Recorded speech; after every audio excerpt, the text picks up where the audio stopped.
இது 1932 ஆண்டு. இந்தியா ஆங்கிலேயர்களின் அடிமை நாடாக இருந்தது.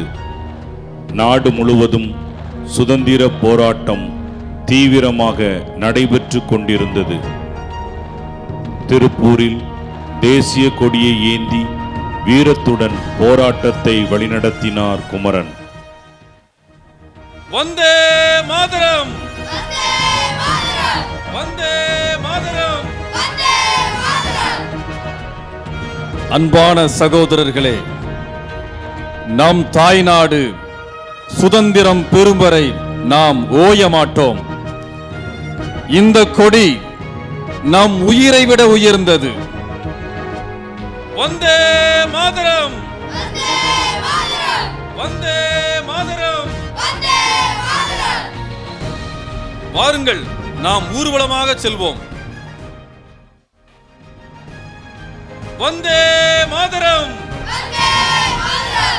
வந்தே மாதரம். வெள்ளையனே, வெள்ளையனே. நிறுத்து, ஸ்டாப். இந்த ஊர்வலத்திற்கு இங்கே உங்களுக்கு அனுமதி இல்லை. உடனே கலந்து செல்லுங்கள். அந்த கொடியை கீழே போடுங்கள்.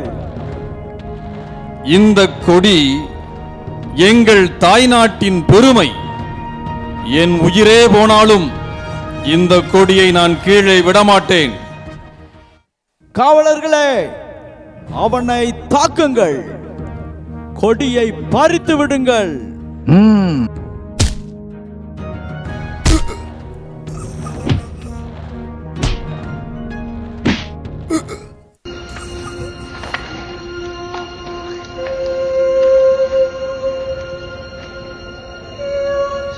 குமரா, குமரா, உன் மண்டையிலிருந்து ரத்தம் வருதப்பா. நாட்டுக்காக சிந்தும் இந்த ரத்தம் வீணாகாது. இந்த கொடி தரையில் விழக்கூடாது. குமரா, அந்த கொடிய ஏன்டையாவது கொடுப்பா.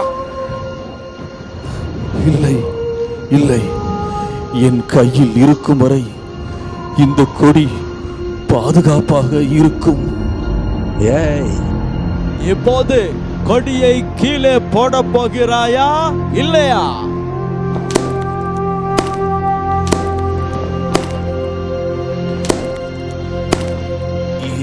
என் உயிரை வேண்டுமானால்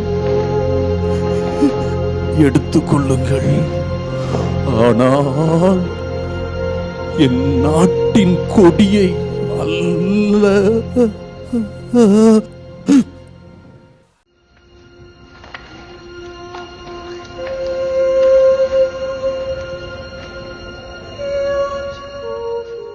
குமரா, ஐயா குமரா, குமரா, என்னாச்சு? ஒரு பேச்சு மூச்சுமே இல்லையே. ஐயோ, குமரன் இறந்துட்டான்பா. குமரன் இறந்துட்டான்.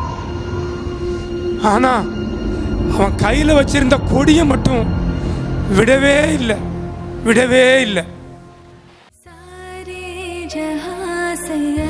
தன் உயிரை விட தேசிய கொடியை உயர்வாக மதித்த வீரர் திருப்பூர் குமரன். அதனால் இந்திய மக்கள் அவரை என்றும் கொடிகாத்த குமரன் என்று பெருமையுடன் அழைக்கிறார்கள். அவரின் தியாகம் இந்திய இளைஞர்களுக்கு என்றென்றும் ஒரு உத்வேகம்.